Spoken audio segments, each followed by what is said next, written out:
Hi guys, this is Marie from thriftycooking.com, and in this video I will show you how to make Okowa. It's a Japanese sticky rice recipe, and for this recipe we will be using some sweet rice or sticky rice. You can buy this in your Asian market. This rice is not the regular cow roast rice or not jasmine rice. It's called sticky rice. They're short and they're kind of round, and if you go to your Asian market and if you don't know what it is, just make sure to ask for it. I will be using 4 cups of the sticky rice, and what you want to do is wash it beforehand and let it drain, and you want to let that sit for 30 minutes.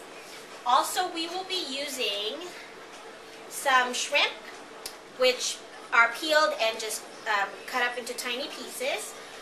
We need some cubed carrots. You can use some corn and the edamame beans that are already shelled. And the corn and the edamame beans, you can just buy them at your local grocery store at the frozen food section. Also, you want to go ahead and buy the dried mushrooms. They usually come in a bag like this, and they're all dried up. What you need to do is soak them in hot water. So I have some over here that I went ahead and soaked, and once it's ready, I'll go ahead and chop them up into tiny pieces.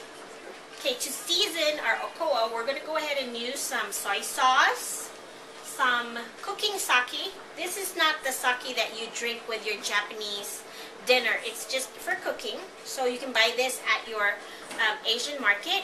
Also, we need some sugar, and we need some dashi. Dashi is basically just seasoning.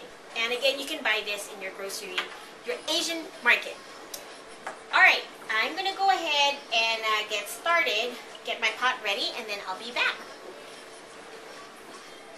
Alright, we're going to go ahead and get started. And to get started, I am going to go ahead and place on my, my pot the shrimp, which again are just peeled and cut into tiny pieces. I'm going to put the carrots, and this is just 2 carrots that I cubed into tiny little cubes. And again, these are the mushrooms that I went ahead and soaked, and after it was soft, I cut them into tiny pieces like as big as the carrots. So those are what's going to go into the pot. And to that, I am adding the water where I soaked the mushrooms, so that will add flavor. And I will go ahead and add some soy sauce. And I'm sorry, but I don't have the exact measurements. I cook this so often that I just kind of eyeball how much I put. So I guess the first time you make this, you'll have to play around with it. The sake is going to follow. You don't want to put too much sake. I want to say maybe 2 teaspoons. And then I will add some sugar.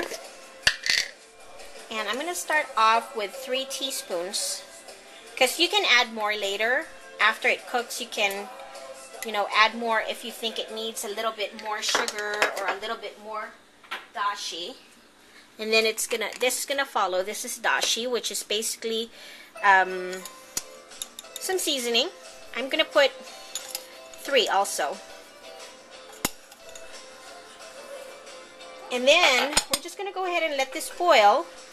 So turn your stove on to medium-high heat, and then let this boil, and then after it boils, we'll come and take a taste.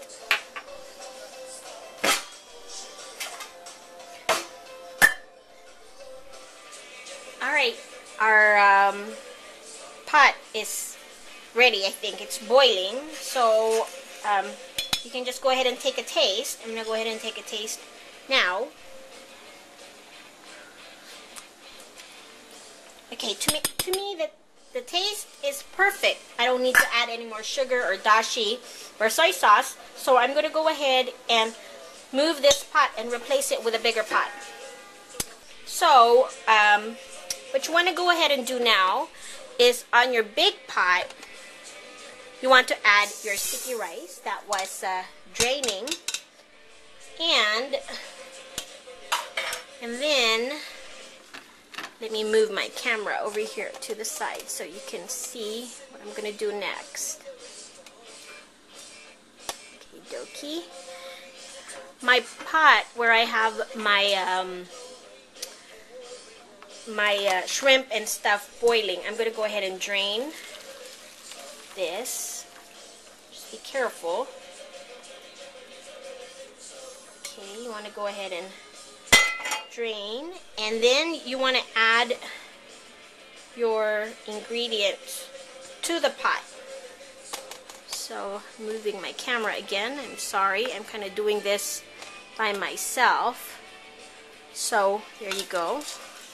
You put your ingredients on there, and you're probably thinking why I went ahead and I'm just going to go ahead and empty the rest of these stuff from the pot into the bigger pot with the sticky rice.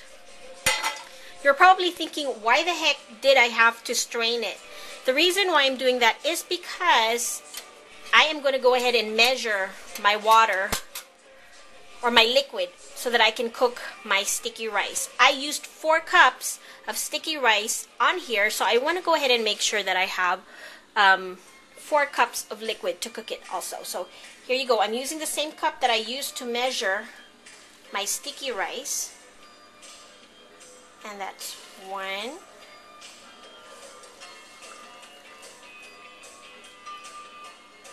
2. Okay, it's barely enough to make the 3rd cup. So I'm just going to go ahead and add water. So that's 3 cups. And then I'm just going to add plain water to make it 4 cups. There you go. So equal amounts of the sticky rice and water goes into the pot, and you just want to go ahead and mix it all together so that all of the ingredients are in the pot. And then we want to go ahead and turn your heat into medium high, and this is what it looks like for now. Get my camera to get in there. I'm going to go ahead and boil this, and then after it boils, I will put it on very low heat for 8 minutes. So cover it up, let it boil. Once it boils, put it into low heat and let it cook for another 8 minutes, and then we'll be back. Alright, it's been 8 minutes, so I'm going to go ahead and open this. I put the heat into low, and you can tell it's not cooked yet, but I'm going to go ahead and mix it up.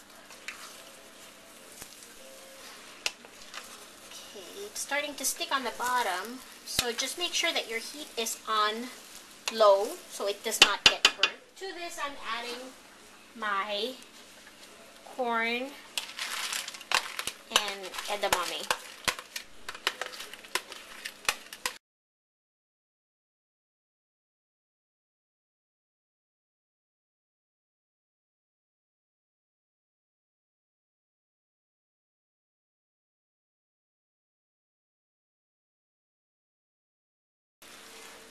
Now you can tell that the rice is not cooked yet because the color it's not transparent yet.